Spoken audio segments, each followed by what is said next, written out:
Friends, ఈ video నచ్చినట్లయితే ఈ వీడియోని లైక్ చేయండి, సబ్స్క్రైబ్ చేయండి.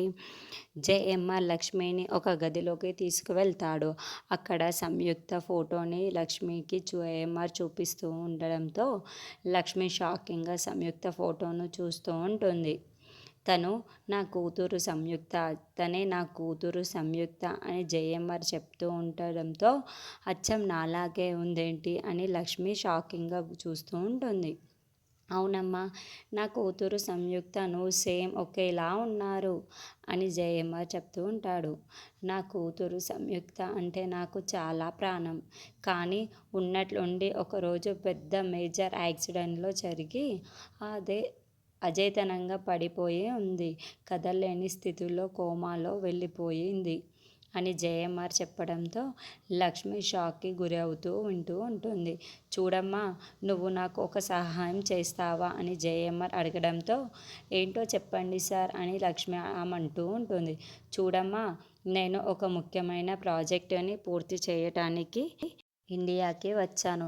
నా కూతురు సంయుక్త చేతుల మీదుగా పూర్తి కావాల్సి ఉంది. కానీ నా కూతురు సంయుక్త అలా కోమాలో పడిపోయి ఉంది. కాబట్టి నువ్వు నాకు ఒక సహాయం చెయ్యాలి అమ్మా. నా కూతురు సంయుక్త స్థానంలో నువ్వు రావాలమ్మా అని జేఎంఆర్ చెప్పడంతో లక్ష్మి షాకింగ్కి గురవుతూ వింటూ ఉంటుంది. అవునమ్మా, నువ్వు ఒక్కసారిగా అను.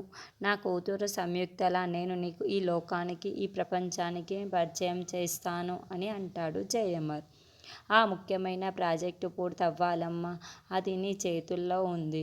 నా కూతురు సంయుక్త దాన్ని పూర్తి చెయ్యాలి. కాబట్టి నువ్వు అచ్చం నా కూతురు సంయుక్తలాగే ఉన్నావు కాబట్టి నేను నిన్ను ఈ సహాయం అడుగుతున్నాను అని కాదనకని చెప్పమ్మా.